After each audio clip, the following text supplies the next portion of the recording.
নারায়ে তাকবীর, নারায়ে তাকবীর। ওয়াকাফ বিলের সংশোধনী বিল আনছি না, মানব না। ওয়াকাফের উপর হস্তক্ষেপ মানছি না, মানব না। ওয়াকাফ সম্পত্তি হচ্ছে জাতীয় ইস্যু। মুসলমানদের কলিজা নিংড়ানো অর্থ দিয়ে সংখ্যালঘু পিছিয়ে পড়া সমাজকে মূল স্রোতে আনার জন্য ওয়াকাফ প্রপার্টি, এই প্রপার্টির জন্য সংবিধানকে সামনে রেখে, গণতন্ত্রকে সামনে রেখে মুসলমানরা নিজেদের জীবন পর্যন্ত উৎসর্গ করতে পারে, কিন্তু নিজেদের প্রপার্টি অন্য কোনো কারো হাতে হস্তগত কোনোদিন করেনি, আর করবে না, করবে না, করবে না। কথা ঠিক না ভুল? হাত তুলে দেখা। আগামী দিন প্রয়োজনে কোটি কোটি মানুষকে নিয়ে কলকাতায় মহামিছিল হবে। সেদিন যদি আপনাদের ডাক দেওয়া হয়, আপনারা যাবেন তো নাকি? আপনারা যাবেন তো নাকি? একটার পর একটা আপনার অধিকারকে ধ্বংস করে দেওয়া হবে। চক্রান্ত চলছে। ভাইরা আমার, আমার আপনার পূর্বপুরুষ হাজী মহসিন খান কোটি কোটি টাকা দিয়ে গেছে আমাদের জন্য। আমাদের পূর্বপুরুষরা, বড় বড় ধনী ধনী মানুষেরা, ভাই আমার, হাজী করিম বক্স, হাজী মহসিন, এইরকম আরো পৃথিবী বিখ্যাত বিখ্যাত যত ধনী ধনী ব্যক্তিরা, তারা সব তাদের সম্পদকে আফটার জেনারেশন কওমের উন্নতির স্বার্থে, পিছিয়ে পড়া মুসলিম সমাজের স্বার্থে তারা ওয়াকফ করে দিয়েছেন। এটাকে বলা হয় ওয়াকফ প্রপার্টি। এই ওয়াকফ প্রপার্টি মুসলমানদের সম্পত্তি, আর আমার অমুসলিম হিন্দু ভাইদের জন্য তাদের দেবত্ব সম্পত্তি আছে। তাদের বড় বড় ধনী মানুষেরা দেবতার নামে উৎসর্গ করেছে, আর আমাদের বড় বড় ধনী ধনী মানুষেরা আল্লাহর নামে উৎসর্গ করেছে। আজকে সেই ওয়াকফ প্রপার্টির উপরে ভাই আমার নজর পড়েছে, কুদৃষ্টি পড়েছে। বলছে ওয়াকফের যে প্রপার্টি, সেখানে ওয়াকফের প্রপার্টি আর মুসলিম কমিউনিটির হাতে থাকবে না। এটাই আমরা জানতে পারছি। নতুন বিল আনা হচ্ছে।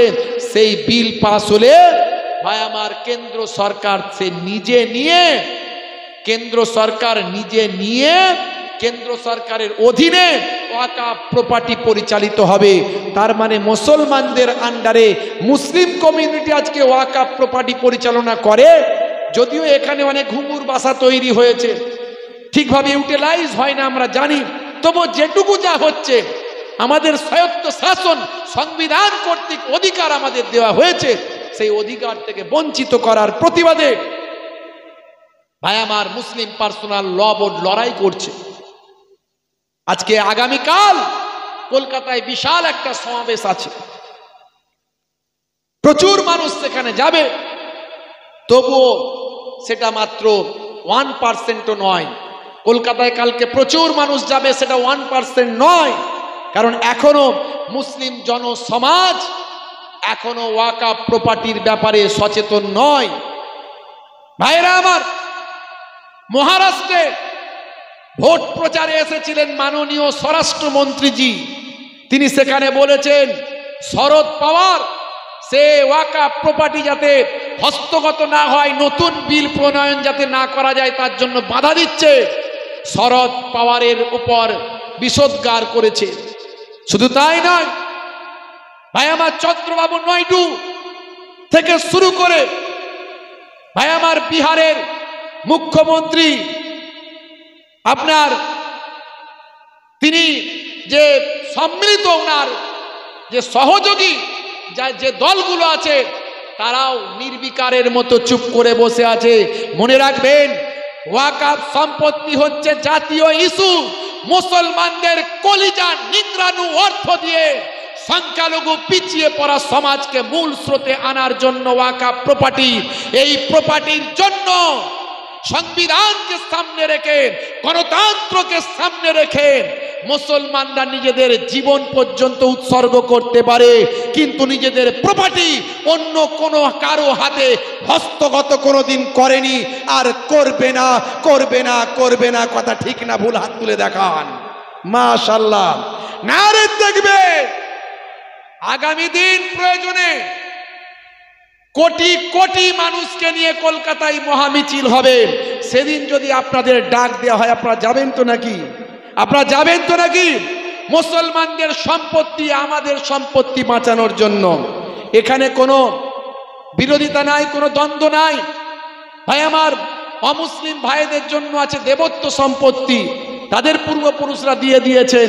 সেই দেবত্ব সম্পত্তি যেমন তাদের পাওয়া অধিকার, তেমন ওয়াকফ সম্পত্তি পিছিয়ে পড়া গরিব দুস্থ মাদ্রাসা মসজিদ মক্তব খানকা ঈদগাহ এই সমস্ত কাজে লাগানো, গরিব ছাত্রদের ছাত্রীদের পড়াশোনার ক্ষেত্রে লাগানো। ভাই আমার, এই যে আপনার কলকাতার বুকে আছে এমজি হোস্টেল, মুসলিম গার্লস হোস্টেল, এরকম প্রতিষ্ঠানগুলো যেগুলো আছে সব ওয়াকফের টাকায় চলে। এই এতদিন পর্যন্ত চলছে, এবারে কেন্দ্র সরকারের হাতে চলে গেলে সে চালাতেও পারে নাও পারে। মনে রাখবেন, এটা আমরা হতে দেব না। কারণ আমাদের অর্থের টাকা, আমাদের বাপচোদ্দ পুরুষের টাকা আমরা ব্যবহার করব, তাতে ভুল করি আর ঠিক করি আমরা ব্যবহার করব, আমরা নিজেরা আমাদের ভুল সংশোধন করব। তো এখানে কখনো মাথা ঘামাতে দেব না। বন্ধুরা আমার, আমি অনুরোধ করব, শরদ পাওয়ার যে যেমন বিরোধিতা করছেন, আমাদের মাননীয় মুখ্যমন্ত্রী আমাদের রাজ্যের অভিভাবক, তিনি বিভিন্ন সময়ে অন্যায়ের বিরুদ্ধে প্রতিবাদ করেছেন, এনআরসি থেকে শুরু করে আমরা দেখেছি। এই ক্ষেত্রেও যেন পার্লামেন্টে বিল পাস করার সময় আমার দেশ রাজ্যের যারা এমপি আছেন তারা যেন ভাই আমার সহযোগিতা না করেন, ওয়াকআউট না করেন, বেরিয়ে না চলে আসেন, বিরোধিতা যেন করেন। এই আবেদন বাংলার জমিন থেকে লেকচারার্স অ্যাসোসিয়েশন অফ বেঙ্গল, এখনো লেকচারার্স অ্যাসোসিয়েশন অফ বেঙ্গল পথে নামেনি। লেকচারার্স অ্যাসোসিয়েশন অফ বেঙ্গলের আল্লাহ যা ক্ষমতা দিয়েছেন, বাংলার এই যে আমার মতো যেমন হুজুর বক্তা, এরকম 100 জন হুজুর মিলে লেকচারার্স অ্যাসোসিয়েশন অফ বেঙ্গল তৈরি হয়েছে, 100-রও বেশি। মনে রাখবেন, এক একটা হুজুর, এক একটা বক্তা, এক একটা আলেম বছরে 500, 400, 300 খানা গ্রামে প্রোগ্রাম করে। মানে 300 খানা গ্রামের ডিটেলস তার ডায়েরিতে লেখা আছে। আমি অধম, আমি গুনাহগার, আমারই বছরে প্রায় 4 থেকে 600 খানা প্রোগ্রাম আছে বছরে।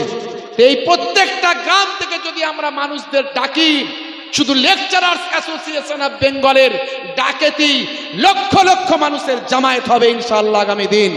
আমরা এখনো পথে নামিনি।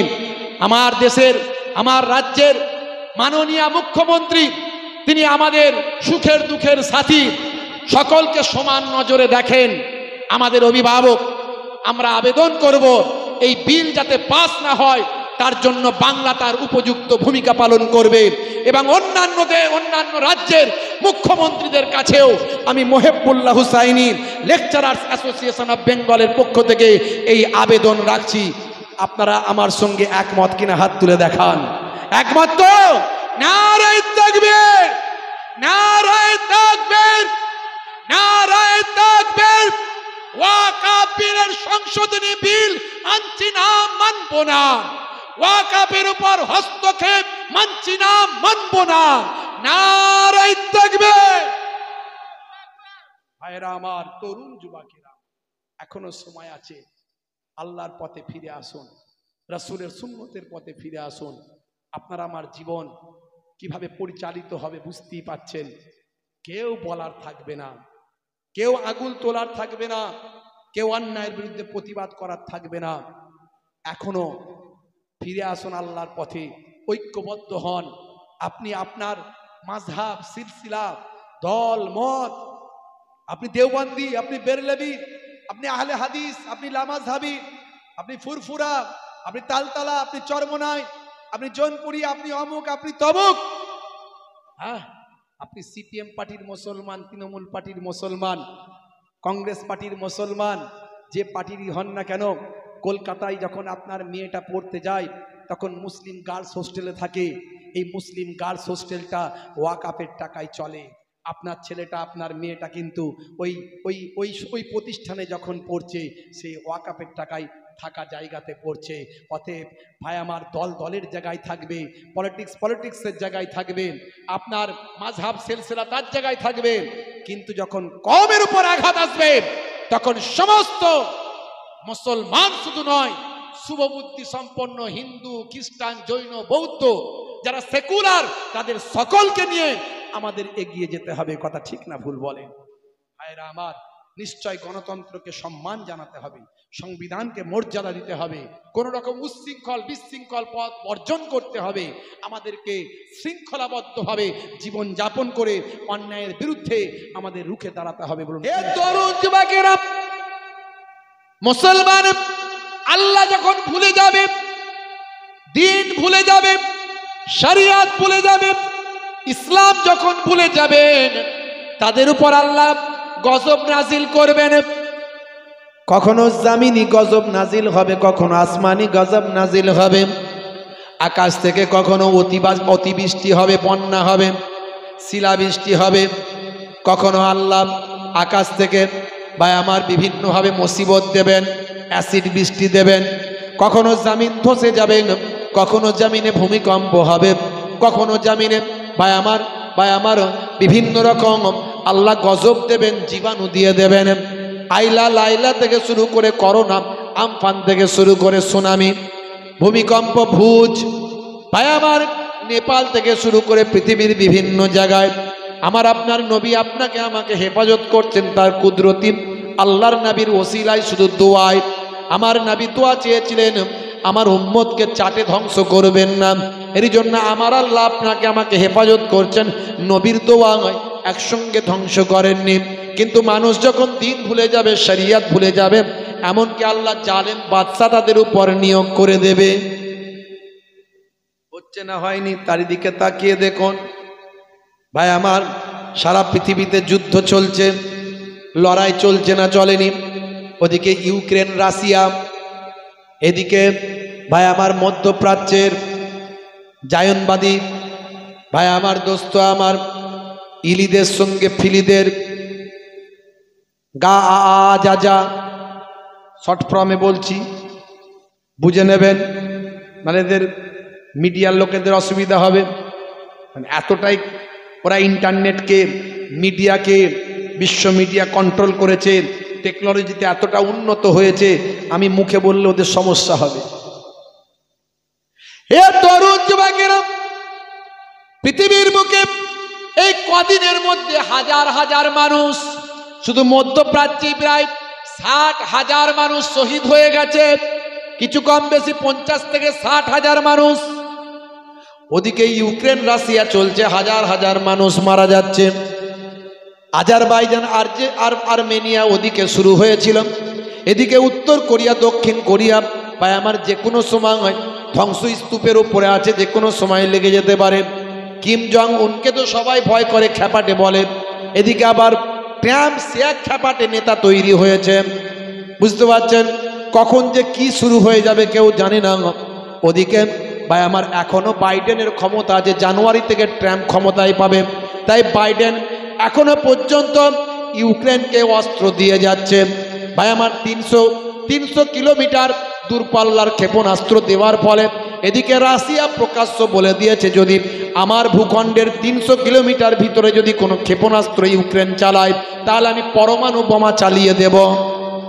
পরমাণু বোমা যদি একবার চলে যায়, কেউ যদি একটা বোকাটে পোনা করে, খ্যাপাটে পোনা করে চালিয়ে দেয়, সঙ্গে সঙ্গে চারিদিক থেকে পরমাণু বোমা শুরু হবে।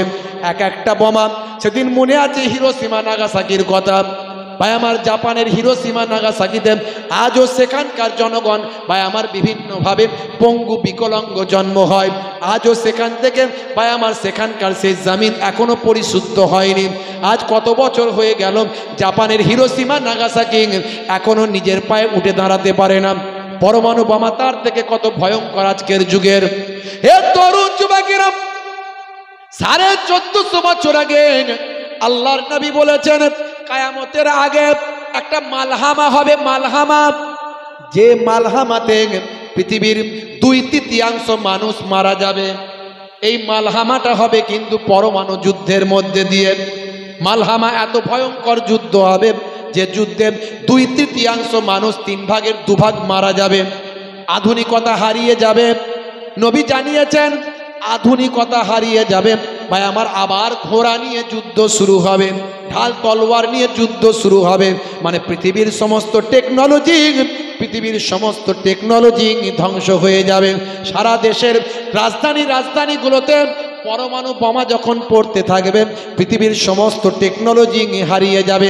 ভাই আমার তরুণ যুবকেরা, হে আমার মুরব্বিয়ানেরা, আবার সে আগের জীবন, আবার সে পূর্বের জীবন ফিরে আসবে। ভাই আমার, হে তরুণ যুবকেরা, ইমাম মাহাদি আসবেন, হযরতে ঈসা রুহুল্লাহ আসবেন। ওইদিকে বাবা বের হবে দাজ্জাল, মুলাকাত হবে, যুদ্ধ হবে, সারা পৃথিবীটা ইসলামের জয়াকার হবে। হযরত ঈসা নবী দুনিয়ার জমিনে রাজত্ব করবেন, সারা পৃথিবীতে আল্লাহর নামের স্লোগান চলবে, মানুষ নামাজি হয়ে যাবে সবাই, বেনামাজি আর কেউ থাকবে না।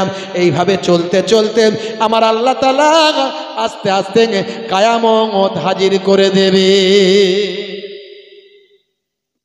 সেই যুদ্ধের সূচনা শুরু হতে চলেছে। বাবা মার, আমাদের সাবধান থাকতে হবে, কখন আল্লাহ কি করে দেবেন একটু ভাবুন তো। এই লেবার আর ফিলির এই লোকগুলো আজকে ইলিদেরও বহু লোক মারা গেছে, মনে নেই তো তা নয়। ওদিকে ইউক্রেন, ওদিকে রাশিয়া, সব জায়গায় মানুষ মারা যাচ্ছে। বন্ধুরা আমার, আল্লাহ বলেছেন যখন দিন ভুলে যাবে, নবী বলেছেন যখন দিন ভুলে যাবে জালেম বাদশা নিয়োগ হবে। আজকে দেখছেন না আমাদের উপরে মুসলমান, সারা পৃথিবীর দিকে তাকিয়ে দেখুন, চারিদিকে জুলুম, অত্যাচার, পাপাচার, ব্যভিচার, মেরে নেওয়া, কেড়ে নেওয়া, কি চলছে না সারা পৃথিবীতে। আপনাকে সাবধান হতে হবে, নামাজি হতে হবে, রাসূলের সুন্নতওয়ালা হতে হবে, হারাম খাদ্য থেকে দূরে থাকতে হবে, মিথ্যা কথা, হারাম কথা, চগলখড়ি, জেনা, ব্যভিচার থেকে দূরে থাকতে হবে, গান বাজনা, অশ্লীলতা থেকে দূরে থাকতে হবে। রাসূলের সুন্নত অনুযায়ী চলুন। পাকাল মাছ কাদায় থাকে কিন্তু গায়ে কাদা লাগে না। আপনি দুনিয়ার জমিনে এমন ভাবে চলবেন, গুনাহ আপনাকে অ্যাটাক করতে পারবে না। আজকে দেখছেন না সারা পৃথিবীতে কি চলছে, সারা দেশে কি চলছে। হে তরুণ যুবকেরা, হে আমার বন্ধুরা, শুনে রেখে দিন বাবা, জেনে রেখে দেন। হে মুসলমান, কিছু সময়ের জন্য আমরা বসেছি, কিছু সময়ের জন্য আমরা ওয়াজের মাহফিলে এসেছি। কেন এসেছি বাবা? তার কারণ হলো এই ওয়াজের মাহফিল থেকে কিছু জানবো, বুঝবো এবং আমল করব। আর যতক্ষণ বসবো তার বসার বিনিময়ে আমার আল্লাহ আপনার আমার সারাটা জীবনের নফল ইবাদতের থেকেও বেশি সওয়াব দান করে দেন। আল্লাহর নবী বলেন, তাদারিসুল ইলম, ইলমের দার্স নাও ফিল লাইল, রাতের বেলা, সাতান, 1 ঘন্টা। 1 ঘন্টা যদি ইলমের দার্স রাতের বেলা নিতে পারেন, দার্সের মতো যদি দার্স হয়, ওয়াজটা যদি ওয়াজের মতো হয়, বক্তা যদি বলার মতো বলতে পারে, শ্রোতা যদি শোনার মতো শুনতে পারেন, এই 1 ঘন্টার আলোচনাটা আমার নবীর কথা বাপ, আমার নানাজান ছোট হুজুর কেবলার কথা নয়, দাদাজান পিন্নাগরি হুজুর কেবলার কথা নয়, আমার আব্বাজান হরিণখোলা হুজুর কেবলার কথা নয়, আমি মহেবুল্লাহ হুসাইনির কথা নয়, কথাটা হলো দয়ার নবীর কথা। সরকারে দো জাহাঁ সুলতানে মাদিনা বলেন। তাই এই 1 ঘন্টার আলোচনা যদি রাতের বেলা শোনার মতো শুনতে পারো, বক্তা যদি বলার মতো বলতে পারে, খাইরুম মিন আহিয়াইহা, সারা জীবন তোমার নফল ইবাদতের থেকে সেটা ভালো হবে না। ঠান্ডাকে উপেক্ষা করে মাটির উপর বসে আছেন এমনি নয়।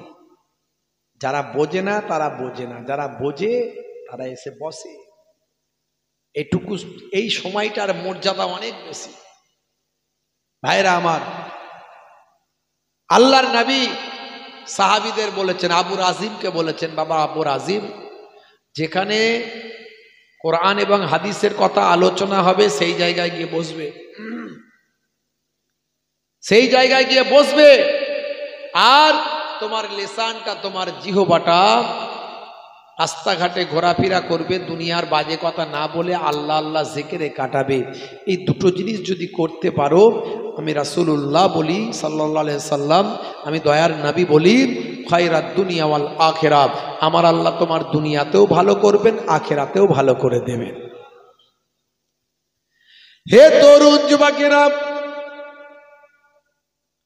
হে আমার বন্ধুরা, শুনে রেখে দিন বাবা, জেনে রেখে দেন। হে মুসলমান, আপনি আমি কিছু ওয়াজ নাসিহাতের মাধ্যমে জীবন পরিবর্তন হওয়ার কথা আলোচনা শুনব, জীবনটা কিভাবে বদলে ফেলবো আলোচনা শুনব, আমার নবীর জীবন জিন্দেগি থেকে আখলাক চরিত্রের কথা একটু শুনব, রাসূলের সুন্নতের কথা, ইবাদতের কথা, আমলের কথা শুনব। পৃথিবীর শ্রেষ্ঠ জীব করে আল্লাহ আপনাকে আমাকে পাঠিয়েছেন, কিভাবে মানুষের মতো মানুষ হব সে কথা একটুখানি শুনব। লাকাদ কাররামনা বানি আদম, আল্লাহ বলেন আমি আদমের আওলাদকে উচ্চ মর্যাদা, উচ্চ সম্মান দান করেছি। হে তরুণ যুবকেরা, লাকাদ খলাকনাল ইনসানা ফি আহসানি তাকবীম, আমি মানুষকে সর্বাপেক্ষা সুন্দর করে সৃষ্টি করেছি। হে তরুণ যুবকেরা, খলাকাল ইনসানা মিন আলাক, আল্লাহ বলেন আমি এক কাতরা নাপাক পানি থেকে মানুষকে সৃষ্টি করেছি। এই পৃথিবীতে আসার আগে তুমি কোথায় ছিলে একটু কি ভেবেছো, একটু কি কল্পনা করেছো? হে মানুষ, আজকে তোমার অনেক শক্তি, অনেক সামর্থ্য, অনেক ক্ষমতা, অনেক লোক বল, অনেক জনবল, অনেক অর্থ বল হয়েছে। আজকে তুমি ধরাকে সরা মনে করো, মানুষ বিরাট ক্ষমতাবান হয়েছ। আমি আল্লাহ বলে শুনে রেখে দাও, এই পৃথিবীতে আসার আগে তোমরা ছিলে মৃত। কাইফা তাকফুরুন, তোমরা কেমন করে কুফরি করো বিল্লাহি, আমি আল্লাহর সাথে। ওয়াকুনতুম আমওয়াতান, তোমরা ছিলে মৃত। ফাআহিয়াকুম, আমি তোমাদের জীবন দিয়েছি। এই পৃথিবীতে আসার আগে তোমরা ছিলে মৃত, এখন আমি তোমাদের জীবন দিয়েছি। এই যে আমরা বেঁচে আছি, আল্লাহ বলছেন এরপরে কি হবে শোনো, সুম্মা ইউমীতুকুম, আবার তোমাদের মৃত্যু দেব। এই পৃথিবী থেকে তোমরা মারা যাবে, আমরা মারা যাব, কথা ঠিক না ভুল? কথা ঠিক না ভুল? আজ বেঁচে আছি, কাল গ্যারান্টি আছে নাকি? গ্যারান্টি আছে। আবার আমরা মারা যাব। সুম্মা ইউহয়িকুম, আল্লাহ বলেন তোমাদেরকে আবার জীবিত করা হবে। সুম্মা ইলাইহি তুরজাউন, তোমাদেরকে আমি আল্লাহ আমার কাছে ফিরতে হবে। সেদিন তোমাদেরকে আমার সামনে এসে দাঁড়াতে হবে। পৃথিবীর জমিনে ভালো কাজ করেছো না মন্দ কাজ করেছো, সবটাই কিন্তু কেরামান কাতিবিন লিপিবদ্ধ করছেন। কেরামান কাতিবিন ইয়ালামুনা মা তাফআলুন, কেরামান কাতিবিন সব কিন্তু তারা জানে, তারা লিপিবদ্ধ করে রাখছে তুমি ভালো কাজ করেছো না মন্দ কাজ করেছো। আমি আল্লাহর সামনে কায়ামতের দিনে সেদিন আমার সামনে এসে বিচারের ময়দানে দাঁড়াতে হবে। বন্ধুরা আমার মরণ আসিবে কখন কেউ তা জানে না, তোমার মরণ আসিবে কখন কেউ তা জানে না। আমি মরে গেলে তোমরা আমায় ভুলে যেও না, আমি মরে গেলে তোমরা আমায় ভুলে যেও না। আমার মরণ আসিবে কখন কেউ তা জানে না, তোমার মরণ আসিবে কখন কেউ তা জানে না। এই দুনিয়ায় চিরজীবন কেউ তো থাকবে না, অন্ধকার কবর যে তোমার আসল ঠিকানা। এই জীবনে এই দুনিয়ায় চিরজীবন কেউ তো থাকবে না, অন্ধকার কবর যে আমার আসল ঠিকানা।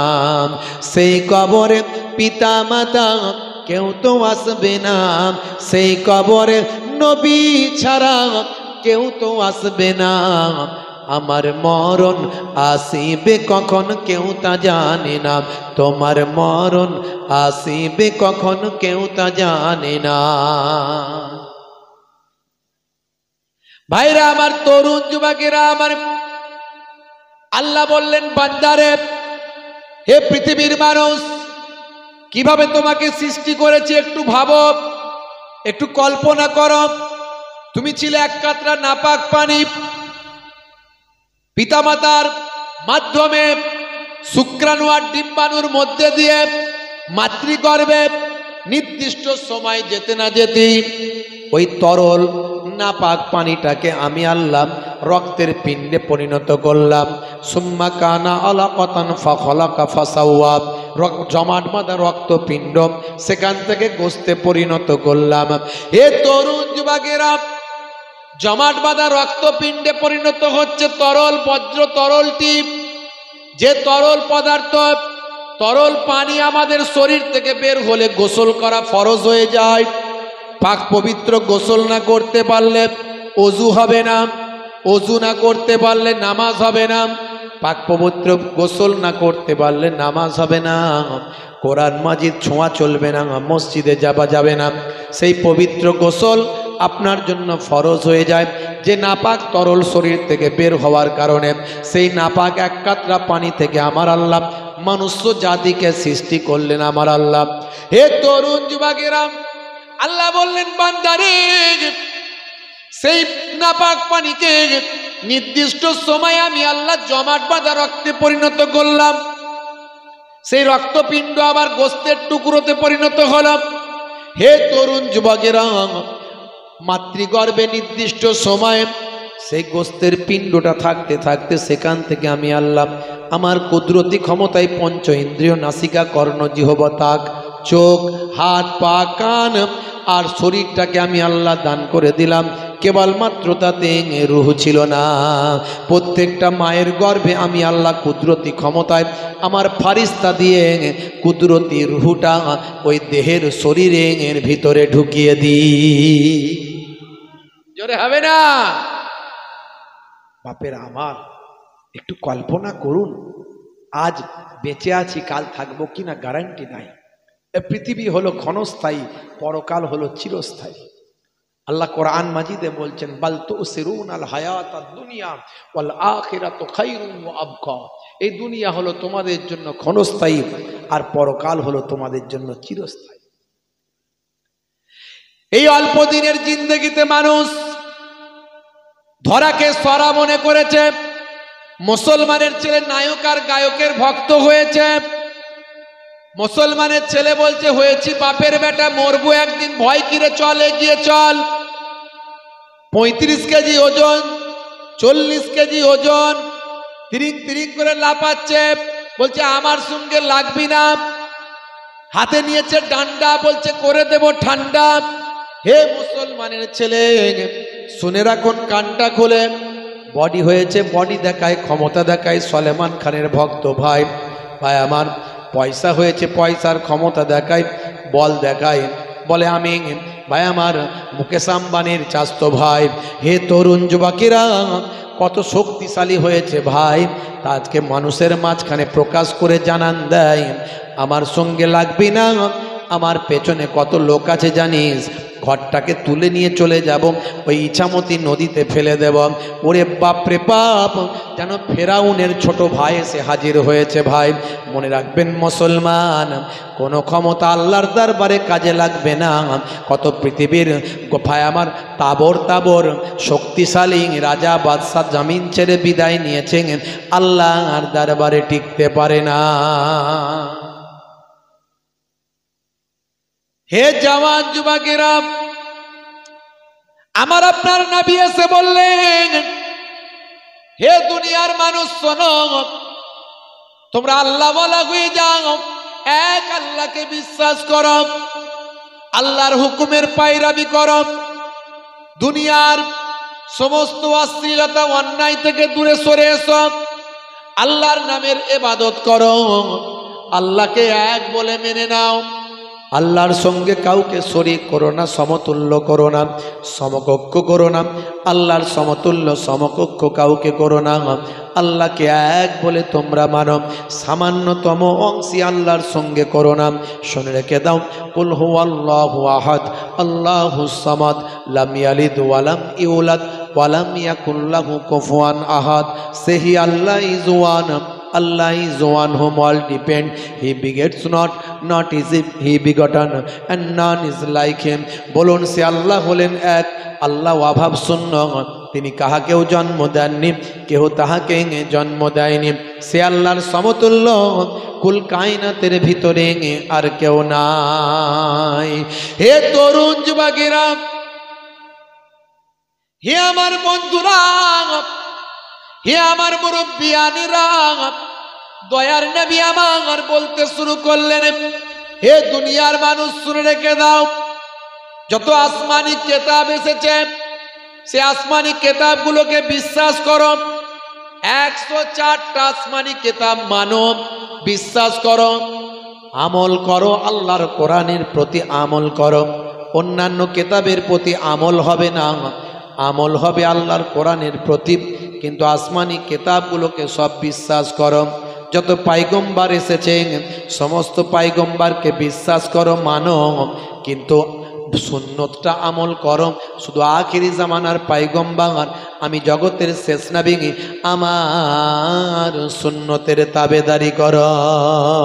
মান হাব্বা সুন্নতি ফাকাদ আহাব্বানি ওয়া মান আহাব্বানি কানা মাই ফিল জান্নাহ। যে আমার সুন্নতকে ভালোবাসলো সে আমি রাসূলকে ভালোবাসলো, যে আমি রাসূলকে ভালোবাসলো সে আমার সঙ্গে জান্নাতি হয়ে গেল। জোরে হবে না? দয়ার নবী গো আমার ময়ার নবী গো, সব ছাড়িব কিন্তু তোমায় ছাড়তে পারি না। জোরে হবে না? আর জোরে হবে না? সব ছাড়িব কিন্তু তোমায় ছাড়তে পারি না। ছাড়িনি, ছাড়ব না, ছাড়তে পারি না। সব ছাড়িব কিন্তু তোমায় ছাড়তে পারি না। হে তরুণ যুবকেরা, হে আমার বন্ধুরা, হে আমার মুরব্বিয়ানেরা, শুনে রেখে দিন বাবা। আল্লাহর নবী বোঝাতে লাগলেন, দেখো ফেরাউন এসেছিল মুসা নবীর জামানায়, কত অত্যাচার করেছিল, নিজেকে খোদা বলে দাবি করেছিল, আনা রব্বুকুমুল আলা বলেছিল। আমার আল্লাহ বরবাদ করে দিয়েছে, নীল দরিয়ায় ডুবিয়ে মেরেছে। আমার আল্লাহর ক্ষমতার কাছে ফেরাউনের ক্ষমতা টেকে না। আমার নবী বোঝাতে লাগলেন, দেখো লুত নবীর জামানায় জালেম কম সমকামিতে তারা মেতে উঠেছিল, আমার আল্লাহ তাদেরকে মাটির তলায় দাবিয়ে ধ্বংস করে দিয়েছিলেন। আমার আল্লাহর সঙ্গে তারা পেরে ওঠেনি। আমার নবী বোঝাতে শুরু করলেন, দেখো দাউদ নবীর জামানাতে মানুষগুলো নবীর কথার খেলাফ হয়েছিল, তারা সব নবীর সঙ্গে বেয়াদবি করেছিল। আমার আল্লাহ তাআলা তাদেরকে বলেছিলেন, কুনু কিরাদাতান খাসিন, সকলকে বানরে পরিণত করে দিয়েছিলেন। তারা আমার আল্লাহর সঙ্গে লেগে পারেনি। অতএব হে আমার উম্মতেরা, আল্লাহর হুকুমের বাইরে যেও না, আল্লাহর সঙ্গে লড়াই করতে পারবে না। আমার আল্লাহর ক্ষমতা তুমি আন্দাজ করতে পারো না। আল্লাহর হয়ে যাও, মাল্লাহুল মাওলা ফালাহুল কুল। বান্দা যখন আল্লাহর হয়ে যায়, কুল মাখলুকাত তার গোলাম হয়ে যায়। মান কানা লিল্লাহি কানা আল্লাহু লাহু। যে বান্দা আল্লাহর হয়ে যায়, স্বয়ং আল্লাহ তার হয়ে যান। আমার আপনার নবী বোঝাতে লাগলেন উম্মতকে, হে উম্মতেরা, আল্লাহর নির্দেশ বাবা, সবচেয়ে বড় নির্দেশ নামাজটা পড়ো, রোজাটা রাখো, হজটা করো, যাকাতটা সঠিকভাবে দাও, আল্লাহকে বিশ্বাস করো, আল্লাহর নির্দেশগুলো মানো, হারাম কাজ থেকে দূরে থাকো, হালাল পথে জীবন যাপন করো, আর আমার সুন্নতের তাবেদারি করো। আমার সুন্নতকে ভালোবাসলে আমার সঙ্গে জান্নাতি হয়ে যাবে। আল্লাহর নবী বললেন, শোনো, আমার আল্লাহ বলছেন, মা খলাকতুল জিন্না ওয়াল ইনসা ইল্লা লিয়াবুদুন। আমি মানুষকে এবং জিন জাতিকে কেবলমাত্র আমার ইবাদতের জন্য পাঠিয়েছি।